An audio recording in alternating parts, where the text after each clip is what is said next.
Munkundire mbasuhuze kandi nabahikaze kuri mwe mwese mwahisemo kubana natwe nk'ibisanzwe. Ikiganiro cyo nisobanukirwa mumaje kubimenyera kubo tugenda tubana buri munsi. Ndabashimira mwe mwahisemo kuba abanyamuryango, ndavuga mwe mwahisemo gukanda subscribe kugira ngo tujye tubana mu biganiro bigiye bitandukanye. Kuri uyu munsi tugiye kwinjira muri Congo, cyangwa se turinjira ku ntambara iri hano muri leta ya Congo cyangwa se muri Democratic Republic of Congo, aho intambara imaze iminsi irimbanyije, aho M23 ishaka kwigarurira agace ka Goma, kandi ibyo byabaye yamaze kuba yafata bimwe mu bice bya Goma ndetse n'ibindi bice bigiye bitandukanye hano muri aka gace. Ese kuri uyu munsi cyangwa se kuri iyi saha ni iki kigezweho? Ese nyuma yo kuba bafata bimwe muri ibyo bice n'iki kindi kigiye gukurikiraho? Amakuru agiye atandukanye aremeza ko ibice bimwe na bimwe bya Goma byamaje kuba byafatwa n'uyu mutwe wa M23, ari wo urimo urabigenzura, ndetse hakaba hari nk'abasirikare ba FARDC nabo batangiye guhunga bava muri ako gace, ndetse n'abandi basirikare bose, haba abo twakita nka ba mercenaries cyangwa se ubite abacancuro, ndetse n'abandi basirikare bagiye batandukanye bagiye bava muri ako gace. Biremezwa, biravugwa ko amakuru arimo araturuka hano muri Goma nuko iyo wakita nka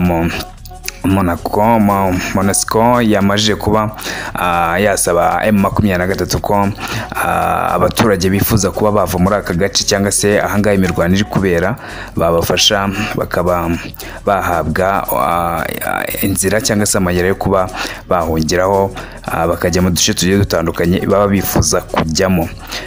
Kandi ikindi ukwiye kumenya nuko imwe mu mitungo n'ubundi mu ntambara ibi bibaho, abantu barapfa, imitungo runaka, yaba amazu, haba amatungo, ibyo byose bikahangirikira kubera umutekano muke. N'ubundi ibi ngibi bibaho, ni ibintu bimenyerewe. Hari bamwe mu basirikare bagiye bicwa, haba ku mpande za FARDC, bavuga n'izi ngabo z'Abarundi ndetse n'izindi ngabo zose ziri muri tuno duce. Gupfa byo ntago byabura. Gusa ikindi ukwiye kumenya nuko ikibuga cy'indege cya Goma nacyo kiri mu biri gukontororwa n'uyu mutwe wa M23, ndetse ikigo cy'igisirikare cya Kalitondo n'umusozi wa Goma ariwo bita Monto Goma, uyu nawo urimo urakontororwa n'iki gisirikare cya M23, ndetse nakubwira ko n'umupaka uzwi nka Grand Barriere ku ruhande rwa Goma, nawo urimo urakontororwa n'iki gisirikare cya M23 cyangwa se uwite umutwe wa M23. Rero wakibaza byifashe gute mu bice bitatu by'ingenzi ku gisirikare ndetse n'ubutegetsi muri uyu mujyi?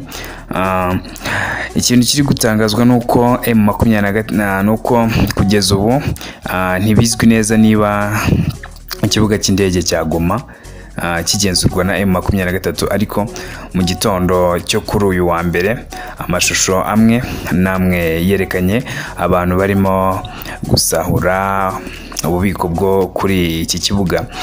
Ibi bishobora ndetse gusobanura ko kitakirinzwe, niba abantu batangiye gusahura ikibuga cy'indege, cyangwa se niba ari umutwe runaka, bivuze ko ikibuga cy'indege kitakirinzwe habe na gatoya n'igisirikare, nubwo bitazwi neza niba ari M23 ibyihishe inyuma. Ikindi ukwiye kumenya, nubwo imirwano yabaye muri iyi minsi cyangwa se ku munsi w'ejo ku cyumweru, M23 itari yagatangaje ko iki kibuga cy'indege cyamaje kuba cyafatwa nayo, ariko M23 yo yari yamaje gutangaza ko nta kindi gikorwa cyemerewe gukorerwa hariya ku kibuga cy'indege, kubera ko bari hafi neza yaho ikibuga kiri, kandi bashobora kuba bari kurasa aho indege yari yose yagerageza kugwaho cyangwa se yagerageza guhagurukirayo ishobora kuba yaraswa. Itangaza ko nta gikorwa na kimwe cyemerewe gukorerwayo. Nuko byagenze kugerana n'ubu ikibuga cy'indege kikaba kifunze cyangwa se kikaba gihagaze kitari gukora habe na gatoya. Ku mupaka wa Kolicho ku ruhande rw'u Rwanda habonetse abantu batari benshi cyane bava hakurya igoma. Uvuga ngo abantu ntago baratangira gusa nkaho bahunga ibinizi n'intambara.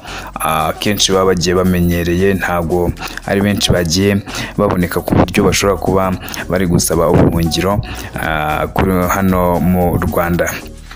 Icyo ukwiye kumenya nuko hari andi mashusho yerekanywe aho umutwe wa M23 wakirirwaga n'abaturage bo mu gace ka Majengo kari hafi y'ikibuga cy'indege. Twavuga kuri Monta Goma. Uyu ni umusozi nanone muto uri mu mujyi hafi y'ikiyaga cya Kivu. Biravugwa ko ari nawo uyu mujyi ukuraho izina ikigo cya gisirikare cya Katindo kitari kure cyane ya Monta Goma. Ni hamwe mu hantu h'ingenzi mu bya gisirikare kuri uyu mujyi. Amakuru dukesha bimwe mu binyamakuru muri Goma aravuga ko ibi bice byombi bigenzurwa n'umutwe wa M23. Amakuru ya bimwe mu binyamakuru byo muri Goma aravuga ko aravuga ko imfungwa zari zifungiwe muri gereza ya Goma nyinshi zasohotse gereza.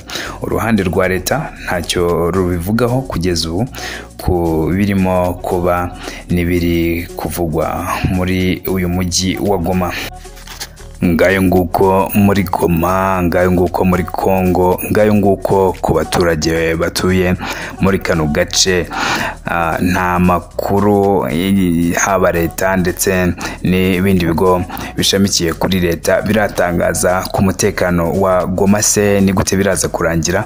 Biragoye cyane kuba wasobanurira umuntu ko ibintu bimeze gutya, kubera ko intambara nta kindi ni ugutwara ubuzima ndetse n'ibindi byinshi cyane. Ikangiza intambara burya ntago yubaka, ahubwo irasenya. Se biraza kurangira gute? Birakomeza n'intambara cyangwa araza kubaho ubwumvikane aka gace ka Goma kagumanwe n'uyu mutwe wa M23? Ese M23 iraza kuba yaterwa inshuro ibe yakurwa muri aka gace? Ibi byose muzabikurikirana kuri iyi channel. Niba bwa mbere wageze, remember to subscribe. Ibukanya munagukanda subscribe, nicyo kintu cy'ingenzi cyane. Ndabakunda cyane. General Kedrick, ciao ciao. Ibiganiro byo nakagaruka. Hasta la vista.